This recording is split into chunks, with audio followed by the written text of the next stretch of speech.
the benefits to the wider ecosystem of emerging managers is pretty clear. But what tend to be the motivations of individuals to set up new management companies? Because, working in private equity is pretty lucrative. You've got quite a lot of freedom and flexibility. By all accounts, it's a pretty rewarding job. When people come to you with a proposition, what tends to be driving them? They all are, of course, different reasons to spin off. I mean, a lot of them, it's really the entrepreneurial call to really, want to build something for them, to make it their way, and also to find, again, sometimes they have also some frustration at their previous firm. They want to do smaller deals, or they want to do deals just only in one or two sectors. They go independent, they can do that. But I think a lot of them, I think what I see, still the vast majority, I would be curious also to see what you have in your clients, Joe, but it's really to have more this more entrepreneurial freedom to build something the way they believe is the best from the start.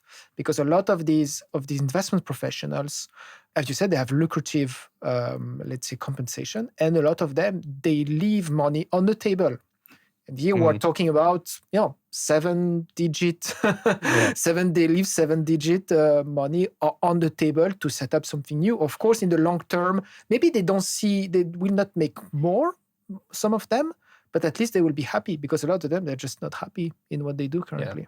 Yeah. I guess you could think of sort of push and pull factors, right? And there's always got to be the pull, basically. You cannot just be doing it because you're kind of, there's that frustration. So, and certainly it can be exclusively the pull. You can have every reason to stay and still go after it. And funds should be aware of that dynamic at play. They really need to make sure that it's clear that they're going after something. It can just be the classic inefficient markets or new markets, new spaces, things that are just exciting to them that they want to go after. And this is they want to build a firm to kind of do that. Or that they're just drawn to it. They always wanted to do something themselves, to be entrepreneurial. They've sort of seen how the ecosystem of funds has evolved and sort of sets, they're sort of thinking it's our time. And obviously the critical mass around the team element there, we're not talking just individuals, it's sort of that conversation, which is obviously quite collaborative and quite sort of an interesting one. I think some of the push things are interesting, and you mentioned a couple there in terms of just what's going on and certain of the frustrations. It's worth looking at it in the context of just how larger funds are evolving and the successful things they're doing in order to attract but also retain top talent. A lot of groups have quite successfully launched platform extensions or basically sort of emerging funds within established managers, right? There are new first-time funds being launched within platforms. And the way I see it, it's an incredibly effective way of retaining the talent, because it's an ability to say, look, you don't own this firm, you're never, and there's the question about how that progression might go, but there is an opportunity for you to lead on this strategy, and we're setting up this new strategy, and maybe they even transition across from the flagship. But it's an ability to say, we recognize that you want to make an impact that goes beyond your financial just benefit of being sort of investor out of this fund, and to sort of participate in this story in a different way.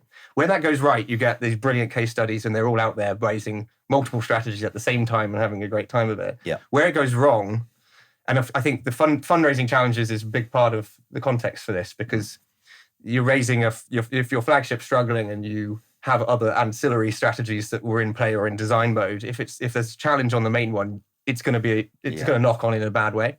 And I think that is then you get these individuals who are basically frustrations around the way it's kind of things have been going, and in terms of that process, maybe that new strategy got pulled, or it didn't come together. You can bet there's a conversation going on about, well, do we just go ahead? Should we just do this ourselves? Like, why don't we just launch it in that kind of way? I think also a lot of conversations, particularly sort of post-COVID, where I think maybe certain firms just weren't managing things quite as well in the culture of the firm or the return to work elements. There's a lot that played out over that period where people weren't launching. That's why I think you didn't see a huge number of new funds, because who would launch a new firm where you can't meet up your own team in person, let alone with LPs.